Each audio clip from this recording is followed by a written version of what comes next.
ఏంటి బాగున్నారంతా? మీకు ఫ్రీడమ్ వచ్చింది, ముందు స్వాతంత్రం మీకు వచ్చింది, మాకు కాదు. మీ తర్వాత ప్రజలకి. Okay, good. మళ్ళీ ఢిల్లీకి వెళ్తున్నా ఈరోజు.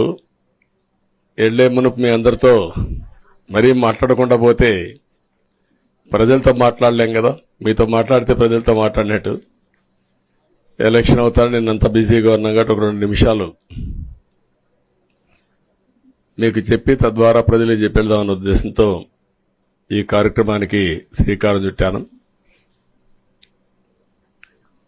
ముందు మీడియాకి, అదే మరి రాష్ట్ర ప్రజలందరికీ ధన్యవాదాలు. శిరస్సు వంచి నమస్కారాలు తెలియజేస్తున్నా.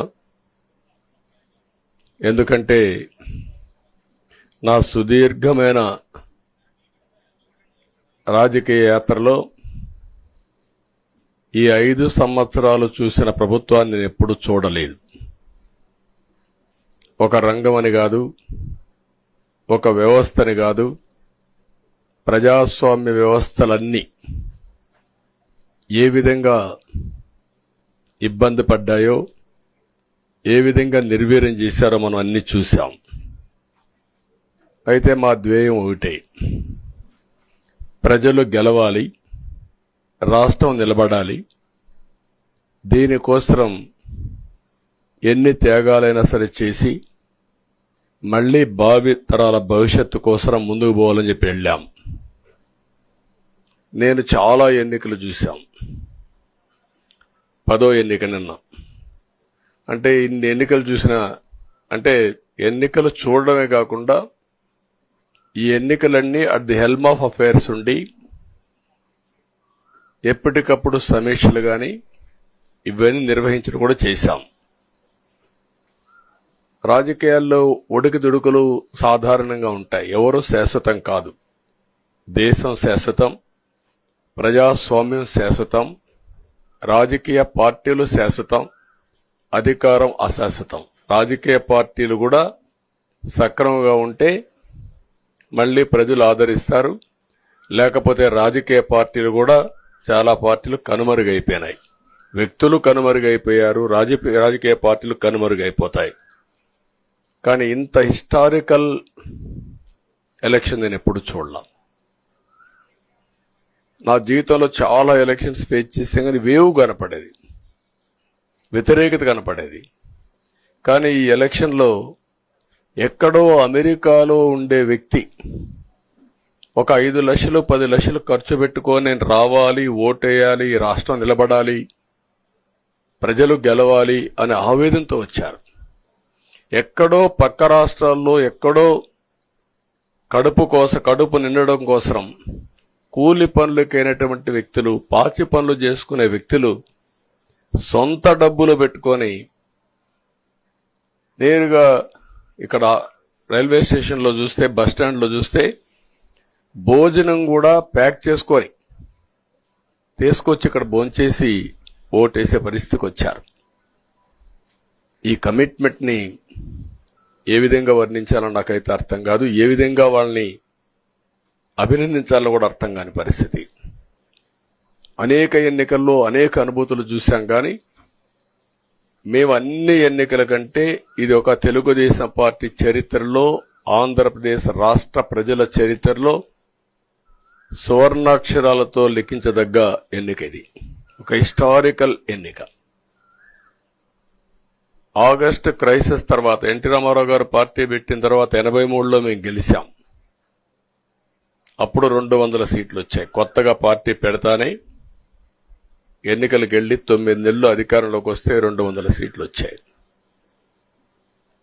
94లో మీరు ఒక్కసారి చూస్తే ప్రజా వ్యతిరేకం వల్ల 3 ముఖ్యమంత్రులు మారడం వల్ల ఆ రోజు మీరు ఎన్నికలు చూస్తే దగ్గర అపోజిషన్ పార్టీకి రిక్వైర్డ్ నెంబర్, అంటే అపోజిషన్ లీడర్గా వచ్చే స్టేటస్ రాకుండా వచ్చాయి.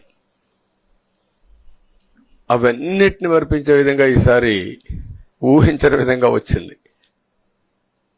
అంటే దానికి కారణాలు నేను ఎక్కువ చెప్పక్కర్లేదు.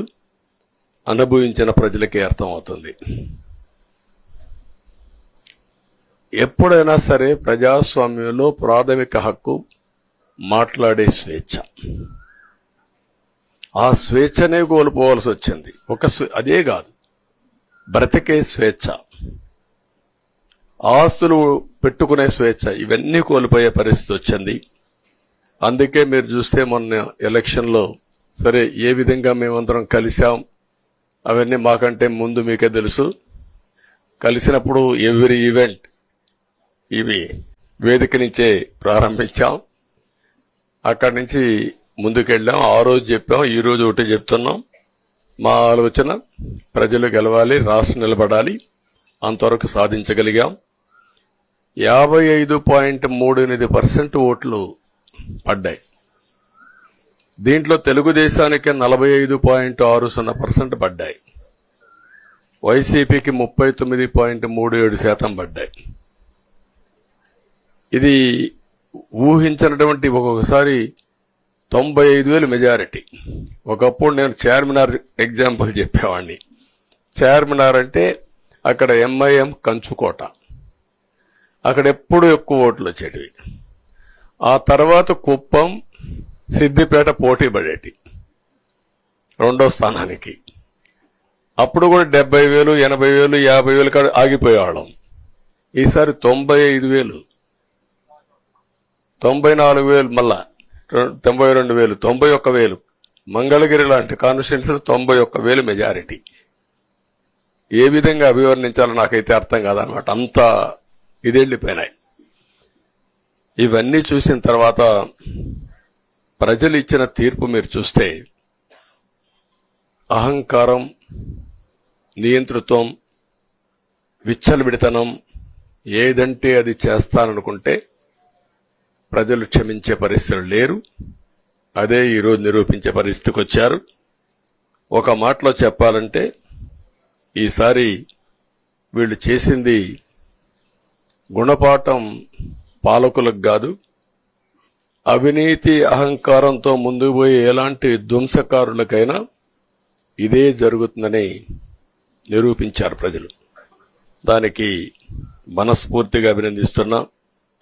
అదే సమయంలో 5 సంవత్సరాలు మా కార్యకర్తలు పడిన ఇబ్బందులు, చాలా మంది స్లీప్లెస్ నైట్స్,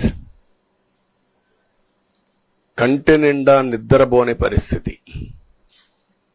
అక్కడి నుంచి నేను చూస్తే చాలా కడాన మనిషిని హింస పెడుతూ, నువ్వు ప్రాణంతో బతకాలంటే జై జగన్ అనమంటే జై తెలుగుదేశం, జై చంద్రబాబుని ప్రాణాలు వదిలిన సందర్భం చంద్రయ్య.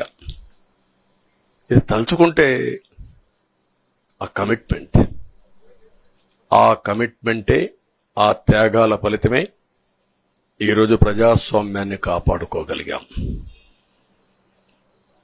మా కార్యకర్తలకే కాదు, మీడియా 5 ఏళ్లు మీరు పడిన ఇబ్బందులు, మీరు కోర్టుల చుట్టూరు తిరిగిన ఇది, మిమ్మల్ని సిబిసిఐడి ఆఫీసులో పెట్టి వేధించిన విధానం, అవి తలుచుకుంటే ప్రజాస్వామ్యమే సిగ్గుతో తలంచుకోవాలి. అలాంటి సంఘటనలు జరిగాయి. మేనేజ్మెంట్ని ఒకరినని కాదు, ఎవరినైనా పట్టుకురావచ్చు, ఏదైనా చేయొచ్చు అనే ధీమా వచ్చేసి ఇష్టానుసారంగా ప్రవర్తించే పరిస్థితికి వచ్చారు. అదే సమయంలో ప్రజల మీద, మా పార్టీ మీద సరే, ఈవెన్ జనసేన, పవన్ కళ్యాణ్, ఆయనకు కూడా స్వేచ్ఛ లేదు. ఎక్కడైనా సరే విశాఖపట్నానికి వెళితే ఉన్న పళంగా విశాఖపట్నం నుంచి వెకేట్ చేయాలని తిరిగి, అంటే నగర బహిష్కరణ. ఒక నాయకుడిని నగర బహిష్కరణ చేస్తే కారణం చెప్పకుండా ఇంకా వేరే వాళ్ళ కథ ఏముంటుందో మనం ఆలోచించుకోవాల్సిన అవసరం ఉంది. కేసులు పెడితే ఎందుకు పెట్టావు కేసు అని అడిగితే దానికి సమాధానం చెప్పకుండా ముందు నిన్ను అరెస్ట్ చేస్తున్నాం, తర్వాత కేసు డీటెయిల్స్ ఇస్తా ఉంటారు. ఇలాంటి చాలా జరిగాయి. ఇవన్నిటికీ పరిష్కారం కోసం ఈరోజు మనం చూసిన తర్వాత ఇది మాకేదో అధికారం అని మేము అనుకోవడం లేదు, ఒక బాధ్యత. మేము పాలకులమే కాదు సేవకులం అని చెప్పి నినాదానికి శ్రీకారం చుట్టారు.